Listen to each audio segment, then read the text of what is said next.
وقت 4 وقت میں رکا تھا۔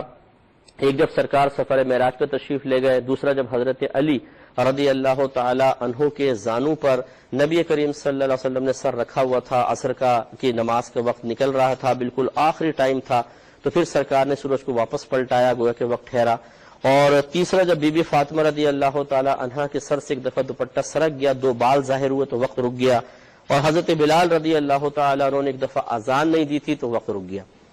لیکن پہلی 2 باتیں تو بالکل ٹھیک ہے، اور آخری 2 باتیں خالی جذبات کا ایک حصہ ہے۔ بی بی فاطمہ رضی اللہ تعالی عنہا کا بڑا مقام ہے، بڑا مرتبہ ہے، اللہ تعالیٰ ان کے قدموں کی خاک کی برکت سے ہماری اور ہماری پوری نسلوں کی بخشش و مغفرت فرمائے۔ بہت اعلیٰ مرتبہ ہے، بہت اعلیٰ مقام ہے، اور مجھے بڑا افسوس ہوتا ہے کہ اس قدر عظیم ہستیاں جن کے لیے مستند ترین ذرائع سے فضائل کے انبار لگے ہوئے ہیں، ان تمام کو چھوڑ کر ایسی باتیں اپنے پاس سے گھڑنا اور ان کو بیان کر کے بزرگوں کی فضیلت کو ظاہر کرنے کی کوشش کرنا جن کا کہیں کوئی ثبوت صحیح طریقے سے نہیں ہے، یہ مناسب نہیں ہے۔ تو آپ بخاری اٹھا لیں، مسلم اٹھا لیں، دیگر اور آپ قرآن اٹھا لیجئے، الہادی کے اندر اگر آپ نے سنا ہو، ہم نے کتنے فضائل بیان کیے اہل بیت کے قرآن کی آیات کی روشنی میں۔ تو بہرحال یہ بی بی فاطمہ رضی اللہ تعالی عنہا کا ایسا کوئی واقعہ نہیں ہے، یہ کسی نے اپنے پاس سے محبت میں بنایا ہوگا، لیکن صحیح نہیں ہے۔ اسی طرح یہ جو قوالیوں میں بھی بعض اوقات اس طرح کے شعر پڑھتے ہیں کہ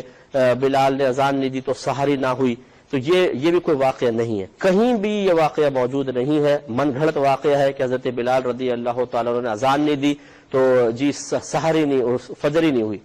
اگر آپ میرا بخاری کا درس سن رہے ہو، کہ ٹی وی پر ہی آتا ہے، درس بخاری ہمارا آتا ہے، اسی میں بھی کچھ دن پہلے حدیث ذکر کی تھی کہ نبی کریم صلی اللہ علیہ وسلم غزوے سے واپس تشریف لا رہے تھے، ایک وادی میں ٹھہرے تو بلال رضی اللہ تعالیٰ عنہ کو حکم دیا کہ آپ یہاں پر یعنی پوری رات سفر کرتے رہے تھے، فجر سے تھوڑی دیر پہلے قیام فرمایا، سب ٹھہر گئے، سرکار نے فرمایا آپ ہمیں فجر میں اٹھانا۔ اور حضرت بلال رضی اللہ تعالیٰ عنہ کہتے ہیں کہ میں نے چٹان سے ٹیک لگائی ہوئی تھی تاکہ میں نہ سوؤں، اور آنکھیں کھول کے میں بیٹھا ہوا تھا، لیکن ایسی غنود کی طاری ہوئی کہ میں سوتا چلا گیا، اور اس وقت میری آنکھ کھلی جب سورج نکل آیا تھا۔ تو سرکار نے فرمایا اس وادی سے باہر نکلو، پھر باہر جا کے سب نے وضو کیے، اور نبی کریم صلی اللہ علیہ وسلم نے اجتماعی طور پہ اس نماز کو قضا ادا فرمایا۔ اب بتائیے کہ کیسے ہو گئی، نماز ہی چلی گئی اور سورج بھی طلوع ہو گیا۔ تو خواہ خواہ اس قسم کے واقعات بنا کر اور اتنے معروف کر دے جاتے ہیں، یعنی مستند حدیثیں ہم بیان نہیں کریں گے، قرآن کی آیات بیان نہیں کریں گے، ایسی کوئی یہاں سے پپو پان والا بول دے گا، نتھو بھائی، پپو بھائی اور ٹیٹو اس نے بول دیا، بس وہ سن کے ہم عام کر دیتے ہیں اس کو فوراً، اور یہ چیزیں اتنی جلدی پھیل جاتی ہیں کہ اور لوگ اس کو اتنی جلدی قبول کر لیتے ہیں، حیرت ہوتی ہے۔ تو اس لیے بہرحال اس قسم کا کوئی واقعہ نہیں ہے۔